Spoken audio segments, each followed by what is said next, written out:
Hey, hey, hey, what's up, everybody? Dr. V here, world famous bariatric surgeon, author of 13 books. Here's my med school diploma. Here's my general surgery residency. I finished general surgery residency in 2005. I show you this because I want to prove to people that you might be watching this, you might be new to me.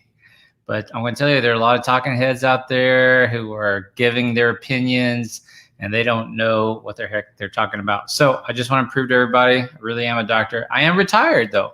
I retired 2 years ago from bariatric surgery. I've written 13 books. I've trained other surgeons. I created a big following. And I really decided to dedicate myself to taking care of my patients and my following.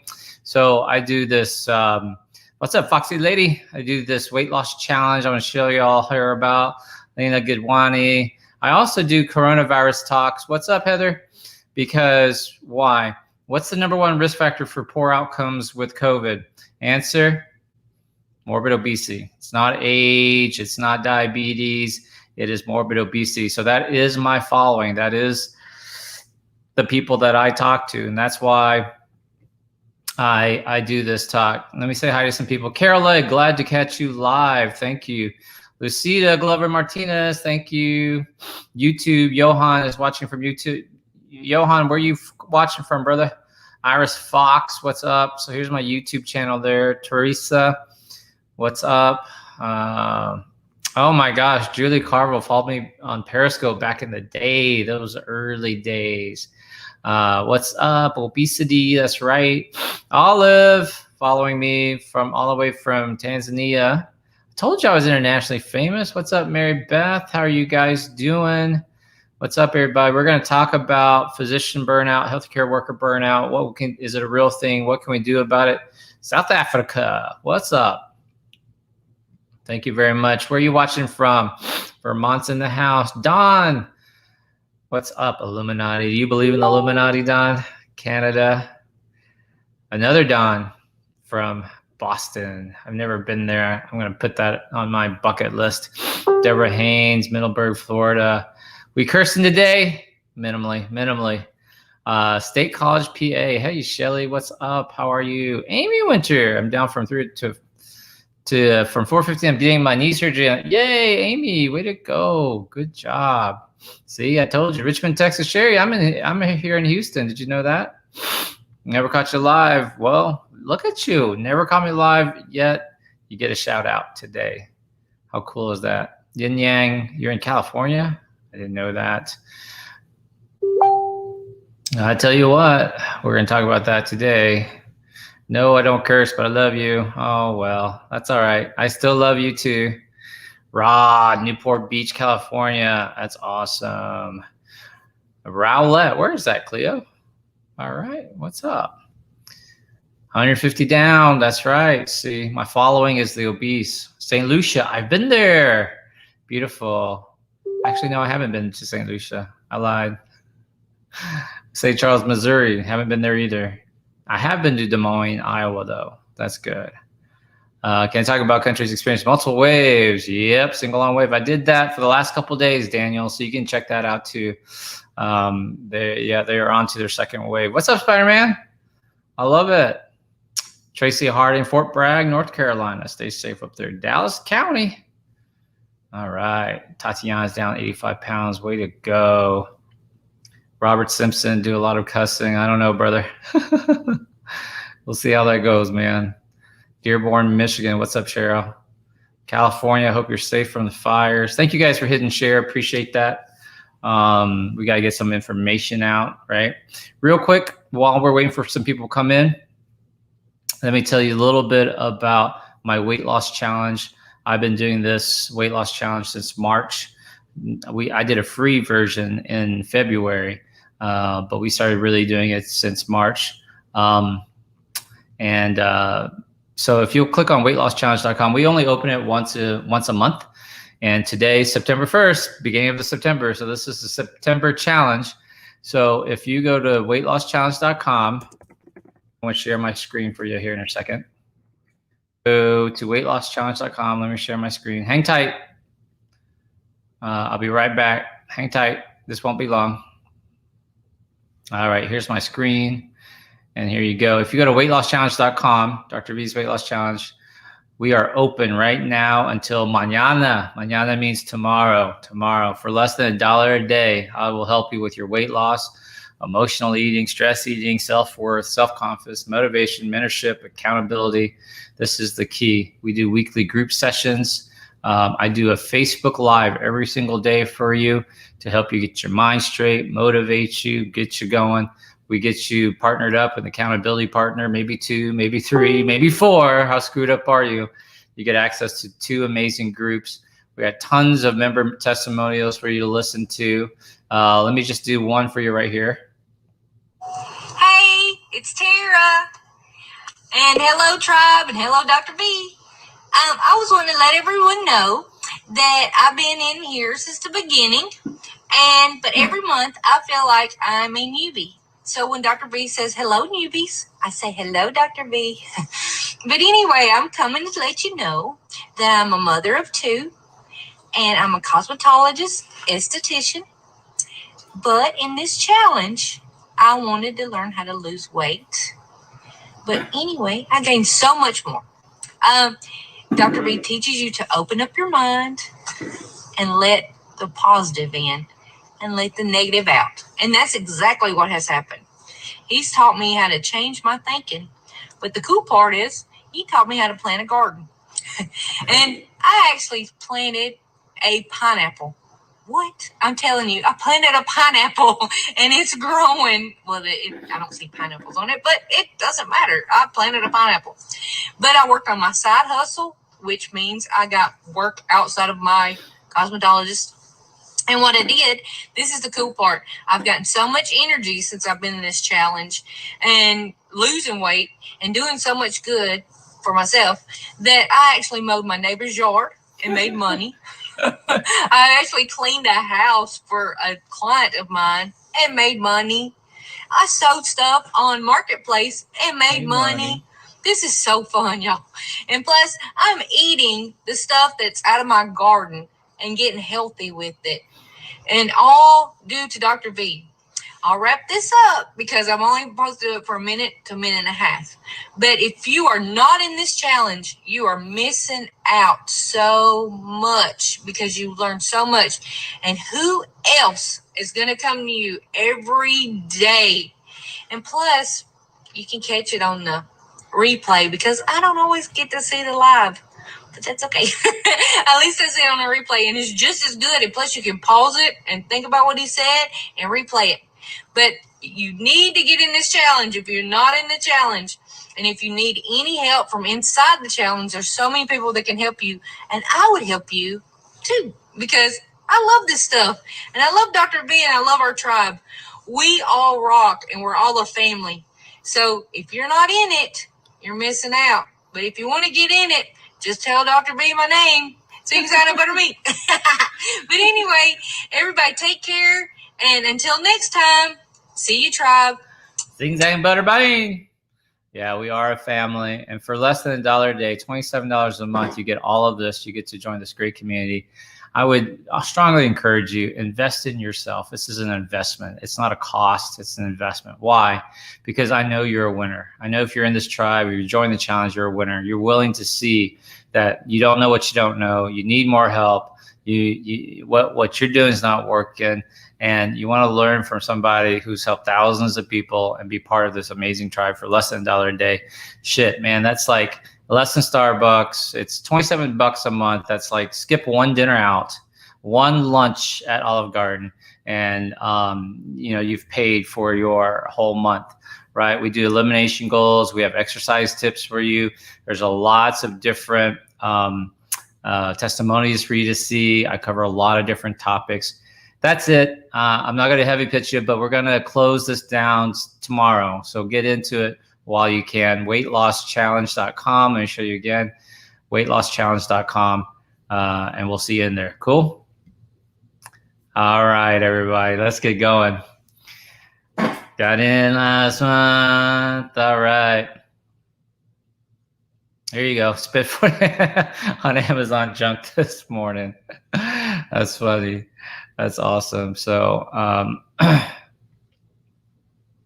It's really the best, brother. I also got courses, but that's really what I do. I got a few books. You get a daily live. No, Rochelle, this does not count as your daily live. So get in now. I mean, it will change your life. All right, so let's talk. Where are you calling from? All right, I'll just put up comments as we go. All right, I don't want to hold you too much. This is a lunch hour, and what I want to do is talk about COVID real quick and physician and burnout and what this has to do for your weight loss surgery patients and those of you guys seeking healthcare. All right, so do me a favor, just hit share one more time for me. It'd be amazing. Julie Carvel has one of my books. Thank you, Julie. Appreciate that. And Sherry's from Georgia. Awesome. Love it. Don, been great since started this great job. Cool. Okay. So welcome everybody. We're going to talk today. Today's September 1st. Happy new month. It's a new month. And we're going to talk about coronavirus, but specifically we're going to talk about healthcare workers. All right. Prayers and blessings out to our healthcare workers, those on the front line, nurses, assistants, our lab girls, even the people who check you in at your doctor's offices. I would also include in that our dental workers. That's a very high risk field because you're dealing up in this area. Our anesthesiologists who are putting people to sleep for surgeries and things like that. And our physicians. But what I'd like to talk about is physician burnout, patient burnout, and what we can do about it, okay? So tip number one is this. What I want you to understand is this. Physician burnout is real, okay? You gotta understand that physician burnout is real. And when I say physician, I also mean healthcare workers, our nurses, et cetera. I just wanna focus a little bit on our physicians real quick. Since I'm a surgeon, I can kind of know, and I retired 2 years ago, in case you're new to me. I walked away from surgery and decided to focus on helping people. But I understand the daily regular stresses of running a surgery practice. I was director of bariatrics in Loveless in Albuquerque, New Mexico, my last position. But let's talk about our ER doctors right now. ER doctors, back in March and April, when people were coming in sick, we didn't know what we were doing. This is a novel means new coronavirus. We didn't know what we're dealing with. And we saw all of the reports out of Italy and Europe, and people were dying, and the death rate was really high as 20%. That's what it was in France. ICU space was running out, ventilators were running out, and we were scared. Doctors were scared. And it was something very different. So people would go from ambulances, and again, I don't mean to leave out our first responders, our ambulances and EMTs. If you think about it, they were exposed, and they might not have known that they were exposed to coronavirus, but they put themselves at risk, right? So then they bring the patients who are in respiratory distress into the ER, and our ER physicians are the first ones to diagnose this sort of stuff, right? And they have to figure out. Well, fast forward, to New York City. We know what happened in New York City. It was a mess. Westchester County, north of New York City, Manhattan, New Jersey went on fire, Pennsylvania, and then it moved down south to Houston, to New Orleans was on fire. Chicago was a big mess for a while there, and we've forgotten. And we were scared because we didn't know what we were dealing with. As humans, as physicians, we were putting ourselves in the front line at risk. So physician burnout is real. And we have studies like we started talking about physician burnout, especially surgeon burnout, back in a long time. But there were several big studies back in 2009, which showed that there was approximately a 30% physician burnout, 30% surgeon burnout. That was like, feeling really stressed out. Well, in 2012, just 3 years later, that number went up to 50%. 50% of American surgeons in 2012 were burnt out, were really frustrated, were really upset, were really not happy. 1 and 2. And, you know, like comment if you've had surgery before. You know what I'm talking about. Appendix, gallbladder, yeah, that's general surgery, breast cancer, thyroid surgery, orthopedic surgery, neurosurgery, cancer surgery. Well, would you be shocked to know that it was a coin toss? Were you going to get a happy, satisfied surgeon who was loving his or her job? Or were you going to get a surgeon who was frustrated at his wits end, or her wits end, was really frustrated with insurance and our medical community and everything that was happening in healthcare? It was a coin toss. Now, which surgeon would you want? Would you want one that was happy and go lucky and loved their job? Or would you want one that was burnt out? Because, you know, burnout can lead to things like poor outcomes. You can miss some finer details. You can, you know, have an outburst. You can maybe be mean or short with your staff or your nursing hospital, which then affects patient care. You might be forgetful of, writing orders because you're burnt out. It might lead to alcohol or drug abuse or substance abuse, poor eating, poor sleeping habits, poor eating habits. So now you're not answering your pager at nighttime when the nurse is trying to call you, which obviously will affect patient care. Yes. So as a patient, which one would you want? Would you want a physician that's burnt out? Hell no, right? You want your surgeon to be calm and well-rested and smiling, and, you know, it's just a stressful job. Well, add to that, back in March and April, we had this new monster that we did not know what to deal with, or like what we were dealing with. And everything was piling on top of us. People were looking up at us. We were, you know, trying to figure it out. We got a lot of hate, you know, in the media, not just in the media, but social media. Patients were frustrated, etc.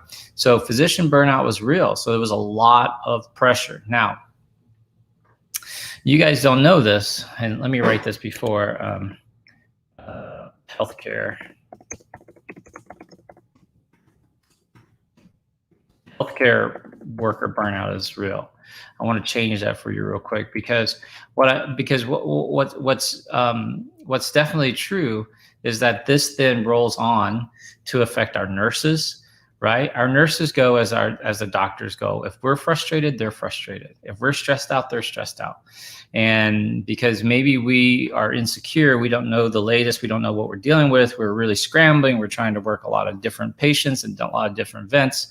And sometimes we can be a little bit short with our nursing staff. So it's that saying, shit rolls downhill, right? So then the nurses started taking it and the brunt of it. And then that leads to the assistants, the little lab techs, to the orderlies. I was an orderly in high school. So I worked in the surgery department, and I transported patients and stuff like that, and brought specimens and cleaned the OR rooms when they were done. Right, that I did that back in high school, back in summer of '91. So think about that. It's really, really stressful, and it rolls downhill. Healthcare worker burnout is real. Now, and I'm not saying this is right or wrong, but we've forgotten.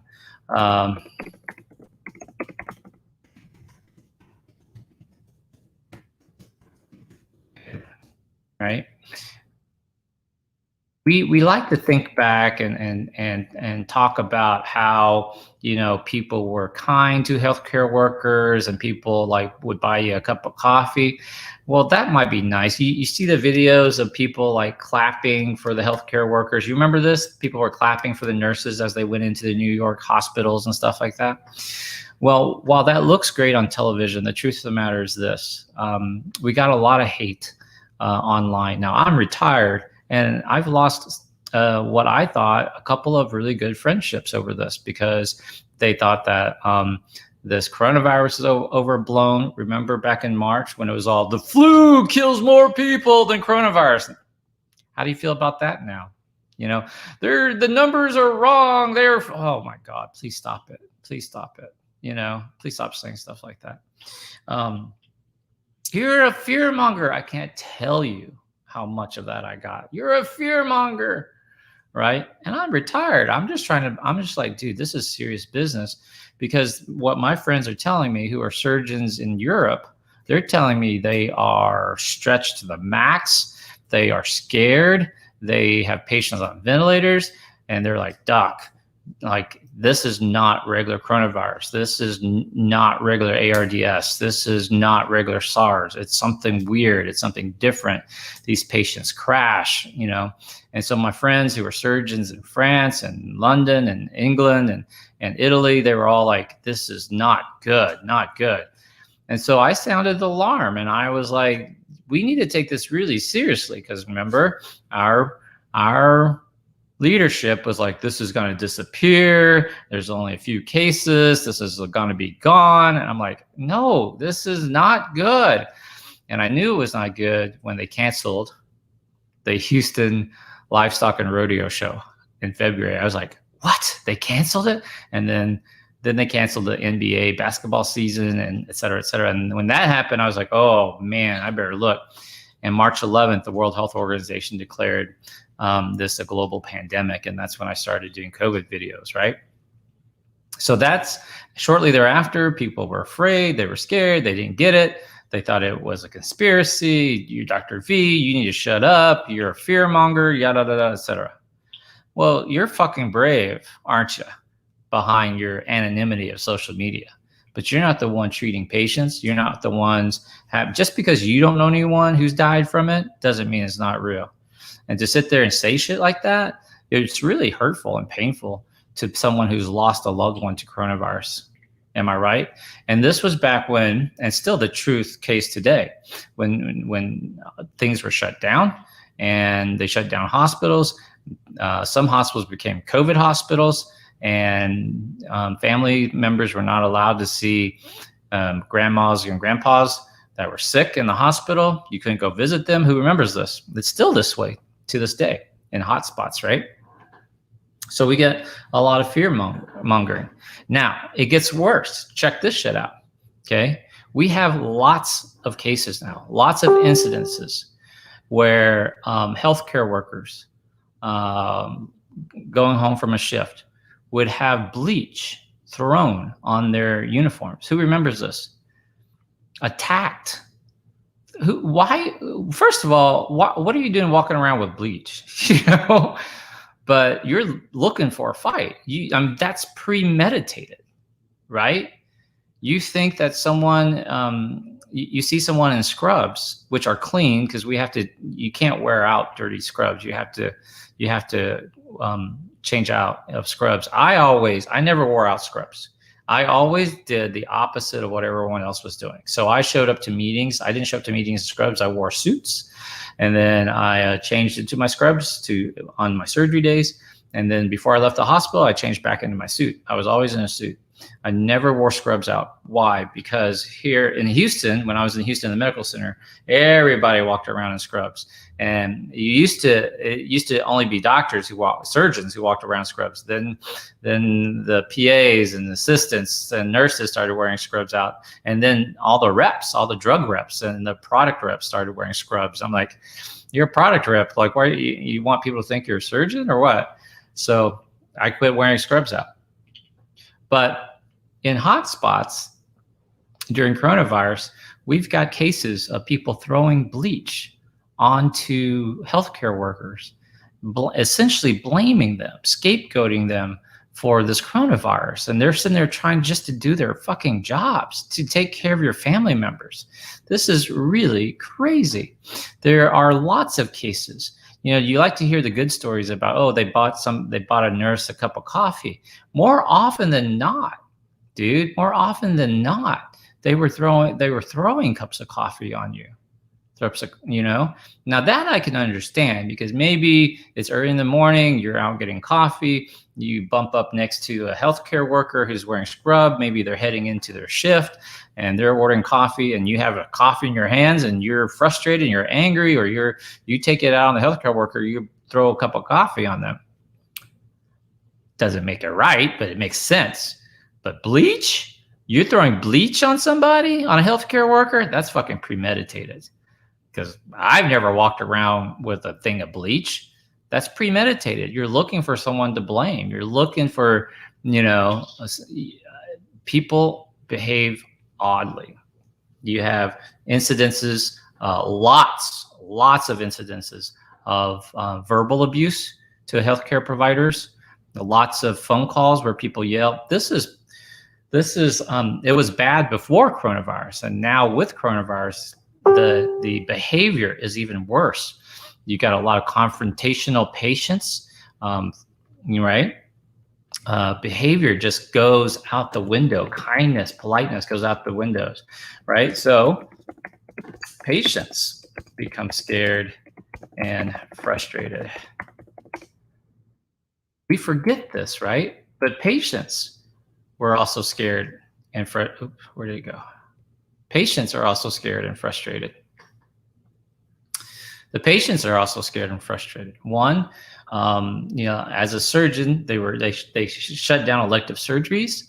Now, especially in the bariatric world, bariatric patients have to go through a long process of getting approved for surgery. So they might have been 6 months into it, and now everything's shut down, right? Patients are frustrated. They don't know what's happening next. They can't get anybody on the line. Our staff is getting sick. Our staff is coming down with coronavirus. We don't know what it means to have PPEs. The offices, in my clinic, we had a few gowns and gloves, but we didn't have enough so that we had to change out gowns and gloves with every patient. So, and I'm a surgeon and I did procedures in my office. Right. But we never had so much. We would have gone through that. If I had to glove and gown up for every patient in my office, we would have made it through 10 patients and then done. Right. So they canceled elective surgeries. A lot of patients got frustrated. Some check this shit out because we forget. Some they even shut down. I don't know what this means. Non-emergency cancer surgeries. I don't know about you, but if I had a cancer, breast lump, any type of cancer, I would be like, dude, that's kind of an emergency. I need diagnosis. I need treatment. I need that shit cut out. But we didn't know what we were dealing with. So they decided to cancel non-emergency cancer surgeries, which then leads to frustration with patients and again with physicians, which leads to burnout. Administrators are frustrated. Now, some hospitals are not your typical hospitals. This leads to all the other conspiracy. Who comment if you remember people saying, why are they shutting down? All these hospitals are empty. My hospital down the street's empty. My brother lives in LA and he says the hospitals are empty. This is all a hoax. This is all a media scam. Who remembers this, right? Well, here's the answer. Not all hospitals are the same. Some hospitals are what we call boutique hospitals, or they're elective surgery hospitals. They are smaller hospitals that only do a handful of types of different cases, right? So if they don't do emergency stuff, if they don't have not every hospital has what we would call a fully staffed ER room. I mean, sometimes they have to have an area that's designated an ER, but it's not the same thing as like a major hospital. And sometimes all they do is outpatient lap band surgery or orthopedic surgery, right? There are lots of orthopedic hospitals, but people just think they're hospitals, but they're orthopedic hospitals. Well, orthopedic hospitals, there really aren't orthopedic emergencies except for car traumas and things like that. But these hospitals would be shut down, and then you would hear people going, "This is all a hoax. My brother-in-law says the hospital's empty. The parking lots are empty. Where's the scam? You're a fearmonger." I'm like, oh my God, I can't handle this. This is please stop. Please be quiet. Please grow up. Please be an adult, right? But I understand that it comes because people are afraid, and frustrated. And then they started to slowly open up, right? And they started to do things. Then some places had to shut back down, which leads to more patient frustration, which leads to more healthcare provider frustration, right? And then what we started,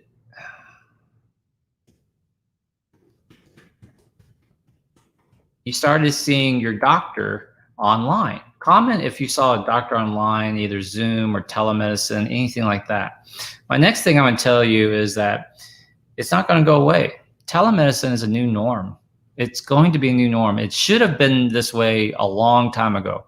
There are lots of times you can see your doctor online. There are apps now that can send in your heart rate, blood pressure. You have blood pressure machines that can Wi-Fi, that can Bluetooth the results into the system. So a lot of people have scales at home. They can stand on the scale. They can take a picture of their scale, so you can get vital signs. We actually, one of the reasons why this wasn't adopted sooner was because of fucking insurance, right? We finally have a telemedicine code so that doctors will actually get paid when they see you. Listen, whether you like it or not, doctors have to get paid. I mean, they have to keep their doors open, and they are deserving, well-trained, lots of years of schooling, tested out. They are deserving of a good salary, just like you are deserving of a good salary, whether it's minimum wage or whether you're a secretary or a teacher. You are all deserving good salary, and so are doctors. This notion that doctors need to work for free is ludicrous.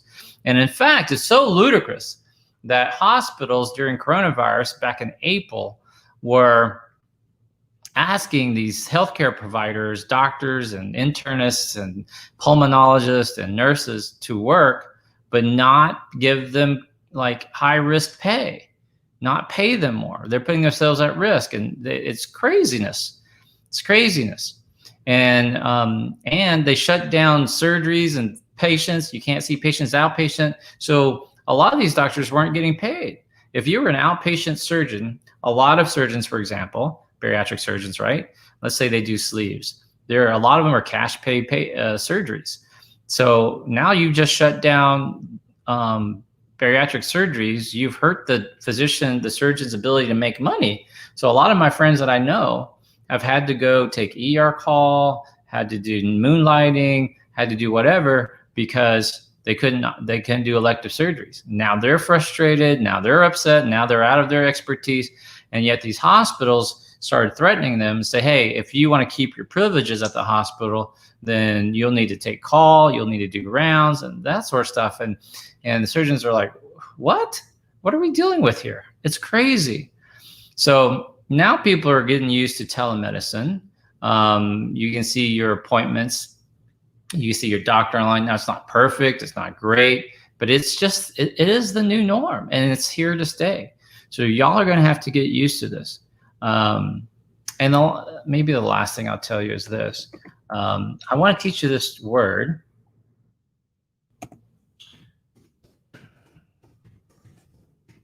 Okay. We know about the word epidemic. And then in April, you were introduced to the word pandemic. I want to teach you a new word, endemic. Okay. Coronavirus is now endemic. It's in our communities. It's here to stay. It's just going to become a regular part of life. We are just going to have to wait this out. We are just going to have to, like adulting, wear a mask, social distance, gown, wash your hands. You're going to have to put off football for one fucking season. You're going to have to delay schools for one semester. Your kids, you're just going to have to homeschool a little bit. You're going to have to work from home a little bit longer. In fact, check this shit out. Comment if you are still working, but your job allowed you to work at home, and now you fucking love working at home. And you're like, holy crap, this is convenient working at home. I save myself an hour and a half a day, not commuting, not stuck in traffic, because I can work at home. Let me tell you something else.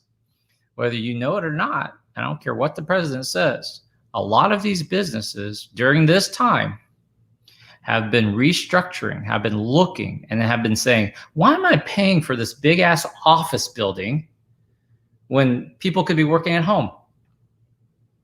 They're going to eliminate deaths, and I need to bring people back, but they have to be socially distanced. They have to put up plexiglasses. Like, why am I even bothering? Why don't they just need to stay at home, right? These businesses are looking and saying, okay, we need to trim the fat. Who's not necessary? Oh, yeah, Jim in accounting. Do we need 5 accountants? No, we only need 3. You mean we can outsource? We can do online? We can work from home? I'm telling you, these big companies are figuring out ways to become much more efficient because they know it's a new norm. That's number one. Number two, whether you know it or not, anywhere from 30 to 50% of the jobs are gone permanently.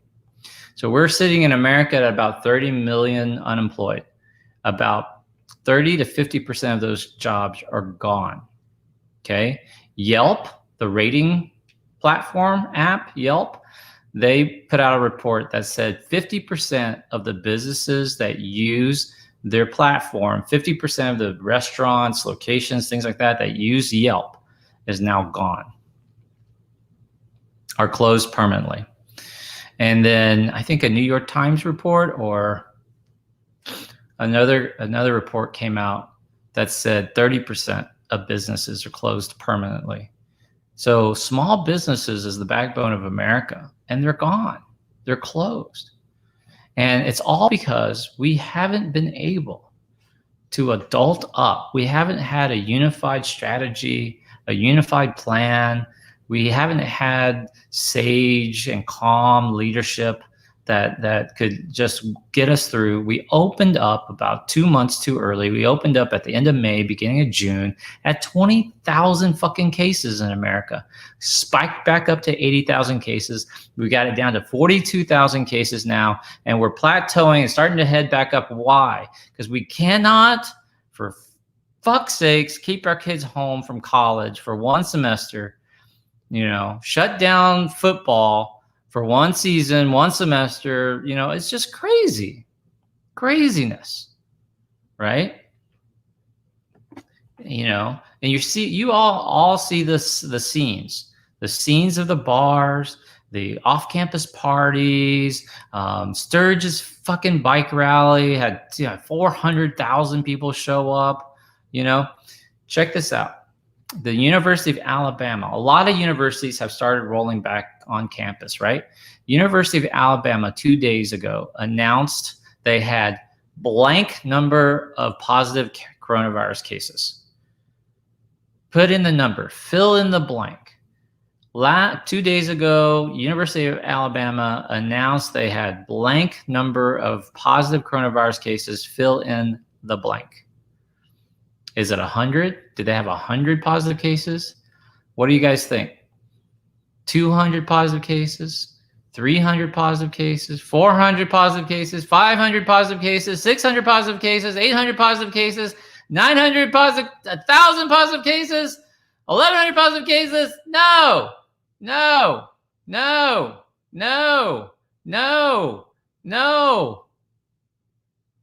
People in my challenge know. People in my challenge know, right? No. No.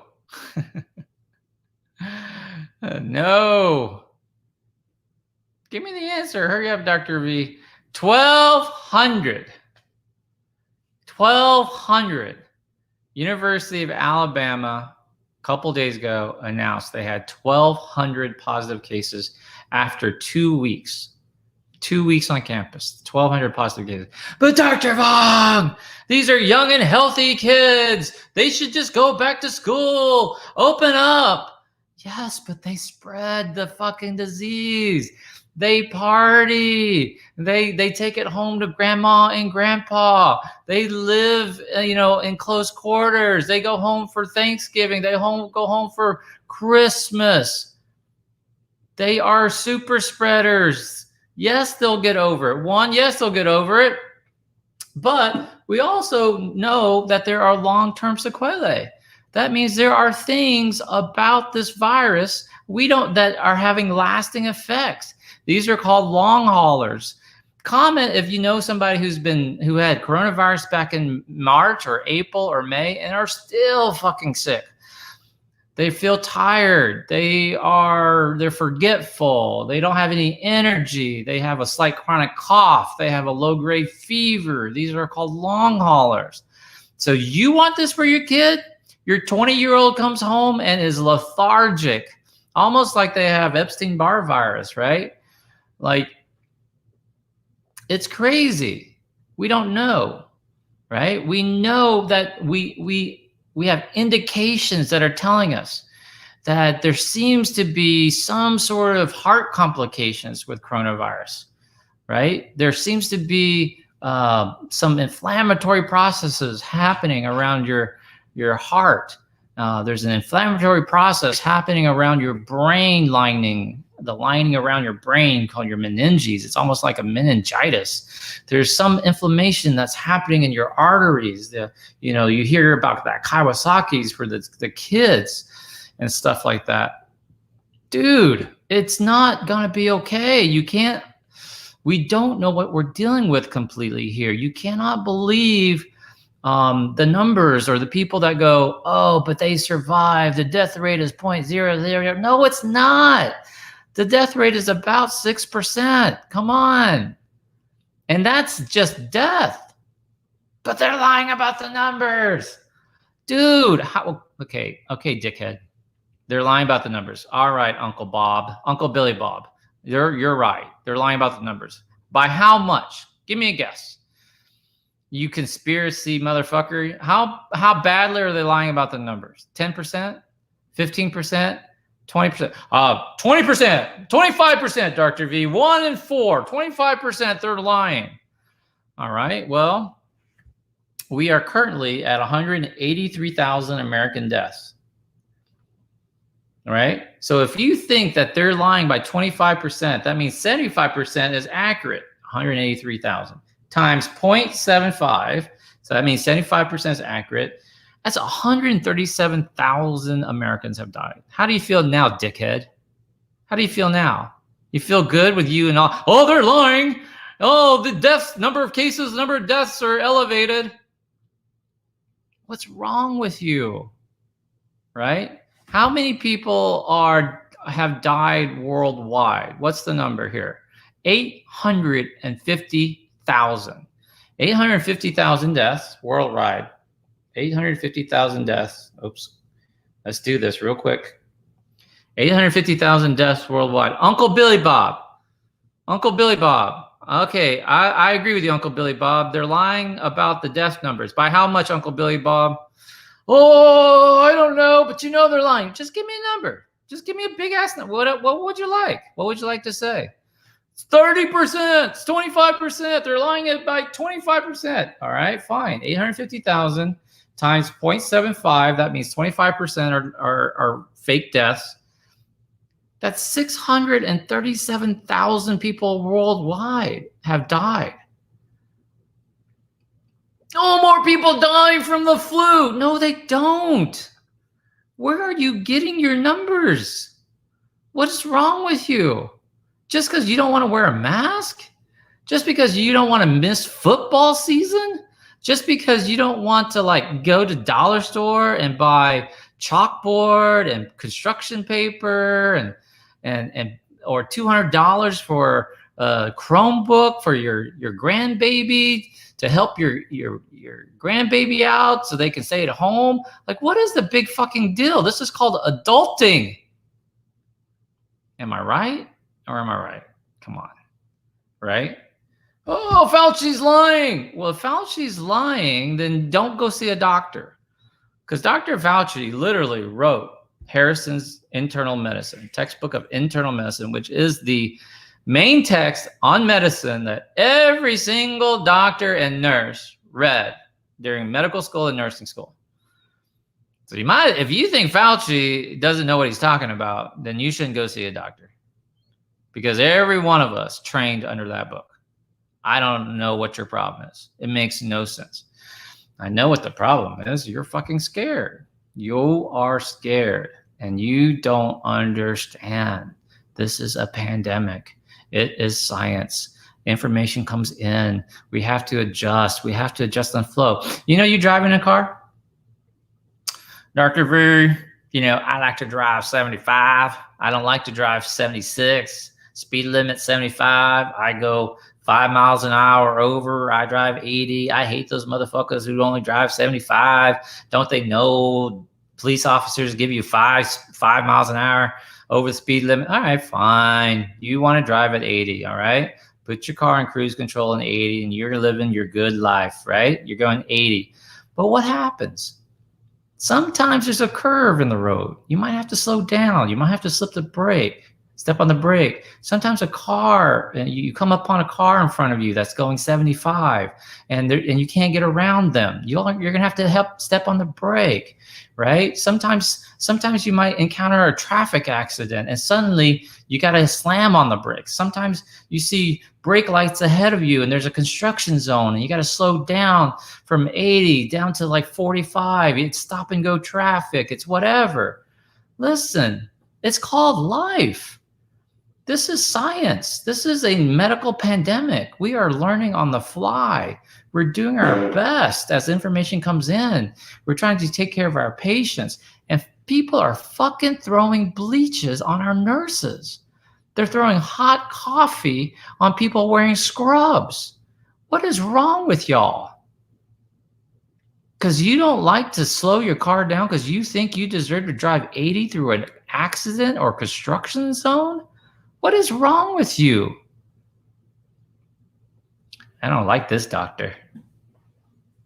Well, I love this doctor. He makes too much fucking sense, Billy Bob. Hey, listen, I'm frustrated too. We got to get over it. We got to get over it, man. You got to wear a mask, you got to social distance, right? We got down to 40, 42. Now we're going back up to 45. Why? Because we're opening schools. We're seeing kids back to college campuses. We haven't even gotten over the first wave. Congratulations to Europe. They got over the first wave, but guess what? Spain is now the pandemic center, the epicenter for Europe again. They are in the second wave. I was telling my people in my challenge group, watch Spain. This was a couple of weeks ago. Spain is up to 1,000. Spain's up to 2,000. Spain's up to 3,000. Spain's up to 5,000. Today, Spain is up to 8,400 cases a day. In their peak back in April, Spain was 8,000 cases a day. They are beyond their peak. They're higher than their peak in April. France, in April, peaked at 4,500 cases, 7-day average. They are 5,400 cases in France right now. And we don't hear jack shit about it. In America, why not? We're too busy protesting. We're too busy, and whatever. It's not a political thing. We're too busy talking about politics. We're too busy trying to justify our conspiracy theories. When if all you would just do is just do what you're supposed to do, grow up, go grocery shopping for a little bit, wash your hands, gel up, social distance, be kind to each other, we would get beyond this. But we're still at 40,000 cases. Not even close. We reopened at 20,000 when we should have been down to 4,000 or 5,000 at best. Europe didn't start reopening until they were under 1,000 cases a day. So they've earned the second wave. The second wave is always worse than the first wave, right? Now listen, just because there's a second wave, well, you have the same number of deaths, Dr. V. No, because we know better. We have remdesivir, which is only 30% effect, like 30% improvement, but we do have dexamethasone, which seems to help. Hydroxychloroquine does not fucking help. We have good studies now that show that. Convalescent plasma is not the magic bullet. This stupid other drug, animal husbandry antibiotic does not fucking work. Stop it. It's time to adult up, right? That's it. Love you guys very much. I'm going to go to lunch, and I want y'all to stay safe. Last thing I want to say, well, I got y'all. Okay, other than check out my weightlosschallenge.com. But real quick, we often say, and by the way, blessings and prayers are our healthcare workers, our nurses, our lab techs, our ambulance drivers, EMTs, our doctors, physicians, and the lady at the front desk checking you in. God bless them. But what I like to say, end every broadcast, is this: they are not the front line. They are the back line. They take care of us when we get sick. They treat the sick patients. They administer the tests. They call with your results. They tell you what to do. They hold your hand. They give you reassurances. Our healthcare workers are the back line. If that's true, then Dr. V, then who's the front line? You and I are the front line. We are the front line. Hashtag we are the front line. What we do is how this virus goes. If we mask up, if we social distance, if we stay home, if we protect ourselves, and if we're courteous to each other, if we are kind, we are the front line. What happens with this virus depends on us. We are the front line. Every day, the teachers, yes, teachers, the hospital healthcare workers, right? Switchboard operators, every day, you and me, we are the front line. And what happens with this virus depends on us. God bless y'all. Today's September 1st. I'll probably be back later this evening to do another coronavirus episode. I will also talk more about my challenge this evening. So thank you guys very much for watching. Stay safe out there. Be kind to each other. Bye, guys.